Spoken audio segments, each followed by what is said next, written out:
নতুন একটি দিনের শুরু, নতুন আরেকটি সকাল। আলহামদুলিল্লাহ, আসসালামু আলাইকুম। Welcome to my daily blog.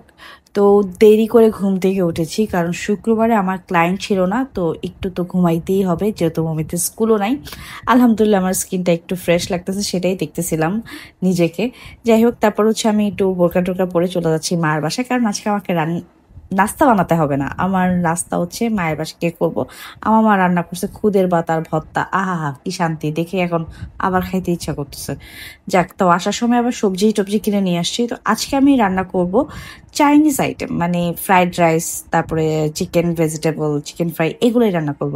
কারণ মুমিত সাহেবের এগুলো খুব খেতে ইচ্ছা করতেছে। সে চাইছিল বাইরে গিয়ে খেতে, কিন্তু মুমিতের বাবা বলছে না, কেন বাইরে খাওয়া, তোমার আম্মু সব রান্না করতে পারে, বাসায় খাও। মানে লোকটা যে কি। যাই হোক, আমি হচ্ছে সব কাটাকাটি করে রেখে আগে আসছে রুম গুছাইতে। মানে আমি শুধু চুলায় বসায়ও দিছি। আমার একটা গুড কোয়ালিটি হচ্ছে কি জানেন, আমি হচ্ছে মাল্টিটাস্কার। আমি রান্নাঘরেও কাজ করতে পারি, বেডরুমে কাজ করতে পারি, আমি আলহামদুলিল্লাহ আলহামদুলিল্লাহ। যাই হোক, দুইটা রুমে গুছিয়ে নিলাম। তার উপরে আমার হেল্পিং হ্যান্ড আপা, মানসুরা আপা, সে অসুস্থ। আল্লাহ তাকে তাড়াতাড়ি সুস্থ করে দেখ। আমি চাই, আমার আর কাজ করতে ভালো লাগছে না, স্পেশালি ঘর মুছাটা আমার কাছে খুব কষ্টের। কিন্তু আমি ঘর না মুছে থাকতে পারি না, আমাকে রেগুলার ঘর মুছতে হয়। তো এটা হচ্ছে আমার ভেজিটেবল, এটা অনেক মজা হয়েছে। মোহিত বলছে ফ্রাইড রাইসটাও নাকি অনেক মজা হয়েছে।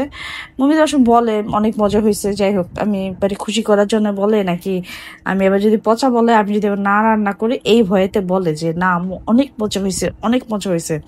তারপর যেহেতু মনসুরা পাশে নাই, আমাকে একটু ঘরটা মুছে নিতে হবে, আমি একটু মফ করে নিচ্ছি। তো এরপরে আমি শাওয়ার টাওয়ার নিয়ে নামাজ পড়ে নিলাম। আমি চেষ্টা করি টাইমলি নামাজটা পড়ে নেওয়ার ইদানিং, কারণ পরে না নামাজটা না আমার অলসতা লেগে যায়। তো চিকেন ফ্রাইটা আমি হচ্ছে ম্যারিনেট করে একদিন আগে রেখে দিয়েছিলাম, একদিন না বা 2 দিন আগে হয়তো বা।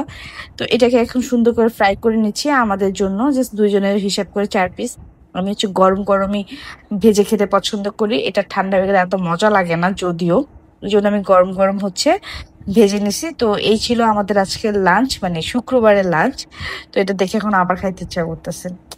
আমি এখন ভালো রান্না করি আলহামদুলিল্লাহ। তো তারপরে হচ্ছে খেয়ে দিয়ে একটা ঘুম দিলাম। তো ঘুম থেকে যখন উঠি তখন জাস্ট মাগরিবের টাইম হয়ে যায়। তো এই ফাঁকে আমি হচ্ছে আসরও পড়েছি। তো আমার একদিন দেখেন ঘর অন্ধকার লাগতেছে, একটু বৃষ্টি হবে এরকম একটা ওয়েদার। তারপর আমি একটু বারান্দায় যাই, একটু গাছে পানি টানি দেই। তো গাছে পানি দিয়ে আসার সাথে সাথে হচ্ছে মাগরিবের আজান হয়ে গেছে। তো আমি হচ্ছে অজু টজু করে নামাজের জন্য প্রিপারেশন নিয়ে নিই, কারণ হচ্ছে ওই যে অলসতা, নাহলে অলসতা ধরে যায়। এই একটা বিষয় আমি চেষ্টা করতেছি আমি টাইমলি সবকিছু করে ফেল। তারপর সন্ধ্যা চা নাস্তা খেলাম। এই ছিল আলহামদুলিল্লাহ আমার শুক্রবার, খুব ভালো কেটেছে। এই ছিল ব্লগটা। আল্লাহ হাফেজ।